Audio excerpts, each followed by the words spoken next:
Excelsior news में आप सभी का स्वागत है। मैं हूं रितेश गुप्ता। दर्शकों, जम्मू कश्मीर में जब से एंटी एनक्रोचमेंट ड्राइव यहां पर चलाई जा रही है, कई लोगों को नोटिस सर्व किए जा रहे हैं। उसके बाद जो है डर का माहौल साफ जो है यहां पर झलक रहा है। और इसी बीच में केंद्रीय गृह मंत्रालय की बात करें तो उन्होंने एक उच्च स्तरीय बैठक की समीक्षा की और उसके बाद जो है ये बात ऊपर कट सामने आ रही है कि जितने भी स्मॉल लैंड होल्डर हैं उनको जो है प्रोटेक्ट किया जाएगा, उनकी लैंड को जो है प्रोटेक्ट किया जाएगा, जिसके लिए पॉलिसी जो है जल्दी जो है यहाँ पर सामने आएगी।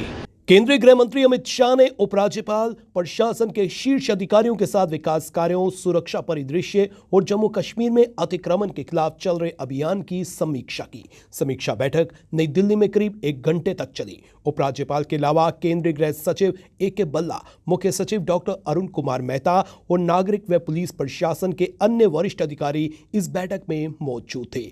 आधिकारिक सूत्रों ने बताया कि बैठक में स्मॉल लैंड होल्डर्स को एंटी एनक्रोचमेंट ड्राइव से बचाने की नीति पर व्यापक रूप से विचार विमर्श किया गया। नीति को कथित रूप से आकार दे दिया गया है और बहुत जल्द ये पॉलिसी बनकर बाहर आ जाएगी। उपराज्यपाल मनोज सिन्हा ने बार बार लोगों को आश्वासन दिया है कि अतिक्रमण विरोधी अभियान से छोटे भूमि धारकों को बख्शा जाएगा और इस पहलू को ध्यान में रखते हुए नीति का मसूदा तैयार किया गया है। Till the policy will be formed, why the notices are being served then? Under whose guidance this all things are being happen?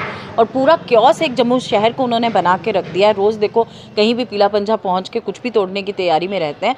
इनको समझना चाहिए एक आशियाना बनाने में एक ज़िंदगी गुजर जाती है।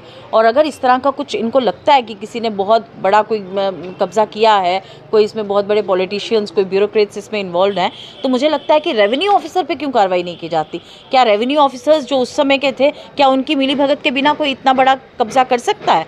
आज लोगों के पास 100 कनालें ज़मीन है, हम कहते हैं जिसने कब्जे किए हैं स्टेट लैंड के ऊपर, उन पे कार्रवाई हो। एक गरीब का घर तोड़ने चले जा रहे हैं। आप मुझे बताइए किस तरह की सरकार है जिसको दया नहीं आ रही कि किसी का घर, किसी की कमर्शियल बिल्डिंग जो अपना घर चलाता है उससे उसको तोड़ने पे ये कार्रवाई की। LG साहब जो है बार बार संकेत दे रहे हैं कि किसी भी गरीब व्यक्ति को जो है हानि नहीं पहुंचाई जाएगी, उनकी लैंड जो है वो सेफ रहेगी। देखिए, आज तक हमने जो देखा, जिस तरह के नोटिस आए वो सब गरीबों को ही आए हैं।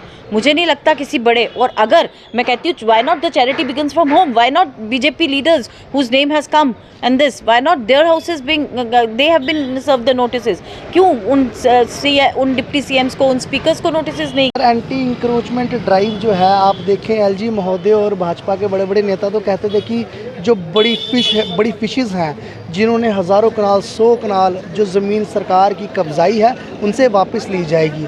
लेकिन दूसरी तरफ इनकी कथनी और करनी में कितना फ़र्क आप देखें। नई बस्ती जो एक हिस्टोरिकल मार्केट है, इतनी पुरानी मार्केट है, जैसे दिल्ली में कनॉट प्लेस है, दिल्ली में छोटी छोटी प्यारी प्यारी मार्केट, चांदनी चौक है, उस तरह की ये मार्केट जो है जम्मू की शोभा बढ़ाती है। गरीब लोग अपना जो है गुजर बसर एक छोटी छोटी दुकान से, जो 1 मरले से भी कम में दुकानें हैं, जो है उन लोगों को समन बेचती है कि आधे मरले में जो आपकी दुकान है, आपको जो छोटे छोटे खोखे हैं उनको तोड़ दिया जाएगा। क्या इनके अंदर इंसानियत नाम की कोई चीज़ नहीं है? क्या अपने बच्चे नहीं हैं इनके सामने, वो नहीं दिखते हैं इनको? क्या इनके बच्चे नहीं होंगे? ये उनको क्या खिलाएंगे अगर एक खोखा भी इनका तोड़ दिए जाएंगे? नई बस्ती में एक छोटा खोखा करने वाला, दुकान वाला व्यक्ति कितनी आमदन कमाता होगा? अपना रोजगार करता, अपना सामान लाता है और बेचता है। आप कहते हैं उसका खोखा भी आप तोड़ दो। गवर्नमेंट जो है पॉलिसी लाने जा रही है जिसमें स्मॉल लैंड होल्डर्स को जो है परेशान नहीं किया जाएगा, उन पर किसी भी तरह की गाज नहीं गिरेगी। सर, आप स्मॉल लैंड किसको कह रहे हैं? आधे मरले से भी कम में इनके खोखे और दुकानें बनी है, ये वो तोड़ने की बात कर रहे हैं। और इससे ज़्यादा स्मॉल लैंड की होगी क्या? मेरे हाथ की एक जो पाम है इसको आप स्मॉल लैंड कहेंगे? इसके अंदर क्या 4 लोग एक फैमिली के रहेंगे? स्मॉल लैंड आप कहते हैं किसको है? LG महोदय ने तो ट्वीट करके कहा था कि 10 मरला और 5 मरला जिसका भी कोई घर होगा सरकारी रिहाइश पे तो उसको नहीं तोड़ा जाएगा। लेकिन ये तो आप आधे मरले के लोगों को भी तोड़ रहे हैं। अपील यही करना चाहते हैं कि अपनी इंसानियत जगाएं। LG महोदय से अपील है कि अपनी इंसानियत जगाएं। अपने बच्चों को देखते हैं तो इन गरीब लोगों के बच्चों को भी देखें। हाथ जोड़कर विनती है कि लोगों के एक मरले में खोखे बने हैं, दुकानें बनी हैं और नई बस्ती की हिस्टोरिकल मार्केट है, ये लोगों की आप दुकानें ना तोड़ें, इन पर रहम खाएं। बाकी जो है एंटी एनक्रोचमेंट ड्राइव जो है वो कंटिन्यूटी में रहनी चाहिए। बिल्कुल एंटी इंक्रोचमेंट ड्राइव, जैसे बिग फिशेस की बात की थी, बिल्कुल उन पर कब्जा करना चाहिए, उनसे सरकारी ज़मीन छुड़ानी चाहिए। जो छोटे लोग हैं जो अपना व्यापार करते हैं, छोटी सी रिहाइश बनाई है, उन लोगों को तोड़ दोगे तो वो कहाँ जाएंगे? इविक्शन ड्राइव जो जम्मू कश्मीर गवर्नमेंट यहाँ पर चला रही है, इसको आप किस नज़रिए से देखते हैं? और केंद्र सरकार की बात करें तो केंद्र सरकार इस ओर इशारा कर रही है कि पॉलिसी जो है वो लाई जा रही है जिसमें स्मॉल लैंड होल्डर्स को किसी भी तरह से घबराने की ज़रूरत नहीं है। इसको आप किस नज़रिए से देखते हैं? देखें, योजना तो अच्छी है। कईयों के पास तो रहने के लिए भी जगह नहीं है और कईयों के पास हज़ारों कनाल ज़मीन है, और ख़ास तौर पर वही लोग ख़ास तौर पर लाभान्वित हुए जिनकी सरकार तक पहुंच थी, और उनसे ज़मीन वापस लेना और गरीब लोगों को उजाड़ना नहीं, उनको बसाए रखना, ये अच्छी योजना है। लेकिन आज अगर केंद्र सरकार ये बात कह रही है कि जो छोटे लोग हैं जिनके पास 2 मरला या 4 मरला ज़मीन है उनको छेड़ा नहीं जाएगा, तो चाहिए ये था कि ये योजना लाने से पहले इस पर काम होता, उसके बाद इसकी शुरुआत होती। जिनके पास 20 साल से 25 साल से ज़मीन है वो रातों रात कहाँ भाग जाते, वो तो कहीं नहीं जा रहे थे जी। तो आप पहले पूरा तरीका, पूरा अख्तियार इसको करते, फिर आप काम करते तो बेहतर था। गवर्नमेंट आज पॉलिसी बनाने की बात कर रही है, लेकिन बावजूद इसके जो है नोटिस जो है लोगों को सर्व किया जा रहा है, तो पहले नोटिस देने से पहले ये पॉलिसी जो है यहाँ पर आनी जानी चाहिए थी। निश्चित तौर पर आनी चाहिए थी। मैं नहीं समझता, मुझे नहीं पता इनको कौन सलाह देता है कि एक दिमाग में चीज़ आई तो कर दीजिए, ऐसे नहीं होता। इसके लिए एक योजना बनानी पड़ती है। जो बातें आज गृह मंत्री जी कह रहे हैं, ये बातें, इनका ध्यान पहले रखा जाना चाहिए था। आपने तो डेडलाइन तक दे दी कि 31 जनवरी तक हम सारी ज़मीनें जो हैं वापस ले लेंगे। मतलब बड़ी जल्दी में फैसला किया गया, ऐसी बात नहीं है। कहाँ जाना था इन लोगों ने? अब क्या हुआ कि हर आदमी को नोटिस जाना शुरू हो गया। लेकिन मैं एक बात कहूँगा कि कई लोग आज भी छूट रहे हैं जिनको नोटिस नहीं जा रहा। कई लोगों ने मंदिर बनाने की आड़ में, ट्रस्ट बनाने की आड़ में कई सारी ज़मीनें जो हैं सरकारी दबा कर रखी हुई हैं, और उसमें से वो अपना निजी लाभ ले रहे हैं। दुकानें बनाई हैं, व्यापार कर रहे हैं, कुछ और कर रहे हैं। और मैं तो ये भी कहूँगा कि जो रेगुलराइजेशन की बात हो रही है, यहाँ पर जेडीए की लैंड थी, जब उन कॉलोनियों को रेगुलराइज किया गया तो एक सीलिंग लगाई गई कि 1 कनाल से ऊपर जिसके पास ज़मीन होगी उसको जेडीए रेगुलराइज नहीं करेगा। लेकिन जिसके पास चंक ऑफ लैंड थी, कई कनाल भूमि थी, उन्होंने अपने रिश्तेदारों को दिखाकर, बहन को, भाई को, बुआ को, फूफी को, मासी को दिखाकर कि ये उनकी ज़मीन है, सारी की सारी ज़मीन जेडीए से जो है रेगुलराइज करा ली, और वो एक भी मरला ज़मीन जेडीए वापस नहीं ले सकी। तो मैं ये कहूँगा कि आज भी इस बात का ध्यान रखा जाना चाहिए कि जिस परिवार को ये ज़मीन रेगुलराइज करें, उनका एक ही परिवार का सदस्य कम से कम इससे लाभान्वित हो। ऐसा ना हो कि चंक ऑफ लैंड हो और उसको छोटे छोटे टुकड़ों में दिखाकर सारी की सारी रेगुलराइज करा ली जाए।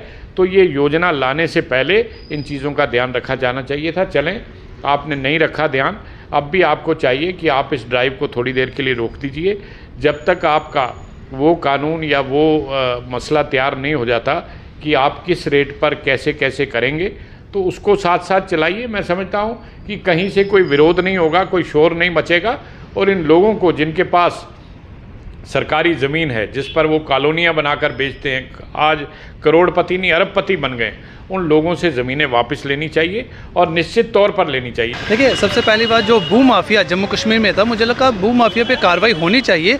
सरकार ने कदम तो सराहनीय उठाया, लेकिन उस कदम उठाने में शायद उनसे एक चूक ये हो गई कि जो लोअर तबके के, जो मिडिल क्लास थे और लोअर मिडिल क्लास थे, जो गुजर बसर सिर्फ रेडी और फड़ी लगा के करते थे, मुझे लगता उन पे भी ये पीला पंजा चलना शुरू हो गया। तो मुझे लगता वो शायद जनता के हक में नहीं था। बाकी भू माफिया कई सालों से पनपता जा रहा था, तो सरकारी जगह पे एनक्रोच करना मुझे लगता गैर कानूनी है। उसे कानून के तहत दंड तो मिलना चाहिए। लेकिन कुछ ऐसे लोग थे, ऐसे दिहाड़ीदार लोग थे जो अपने गुजर बसर के लिए, जिनके पास कोई रोज़गार का साधन नहीं था, जहाँ जिन्होंने 1 कमरा या 2 कमरा सिर्फ अपनी रिहाइश के लिए बनाया, वो लोग भी इस कानून के, इस नोटिस के अंदर पिसते जा रहे हैं। हम अगर बात करें जम्मू के अलग अलग इलाकों की, अगर हम मुट्ठी की बात कर लें, वहाँ भी कल नोटिस चले गए, दुमाना के अंदर चले गए, कोट बलवाल में चले गए, सांबा, उधमपुर, रियासी, तमाम जगहों पे चले गए। हालांकि बड़ी सारी जगहों पे लोगों ने फॉरेस्ट की लैंड को भी इंक्रोच किया हुआ है। लेकिन एनक्रोचर की कैटेगरी है, एक वो कैटेगरी है जो ऑलरेडी मतलब धनी से धनी होते जा रहे हैं। और मुझे लगता है इस कानून के तहत सरकार को उन पटवारियों पे, उन गर्दौरों पे, उन तहसीलदारों पे, उन एसडीएम से, जिन्होंने पूरी की पूरी एक कॉलोनीज सरकारी ज़मीन पे काटी है, बल्कि जिसको हम डोगरी में कहते हैं का चराई, घास चराई पे इन्होंने काटी है।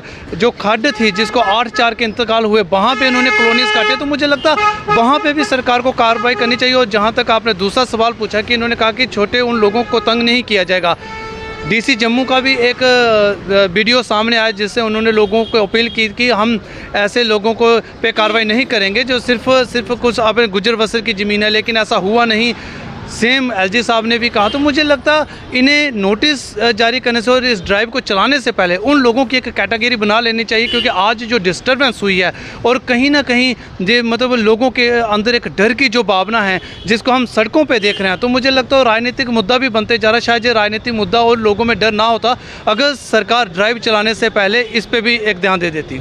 निसंदेह सरकार का जो फैसला है, जितने भी यहाँ पर स्मॉल लैंड होल्डर हैं उनकी लैंड को प्रोटेक्ट करने के लिए पॉलिसी बनाकर जो वो लाई जा रही है वो सराहनीय कदम है। लेकिन ये कदम जो है सरकार को पहले ही उठा लेना चाहिए था, ताकि जो लोग हैं जिनको नोटिस सर्व किया जा रहा है उनमें बै का मोल ना देखने को मिले। फिलहाल नितिन करोत्रा और मुझे यानी रितेश गुप्ता को दीजिए इजाजत और आप देखते रहें एक्सेलसियर न्यूज़।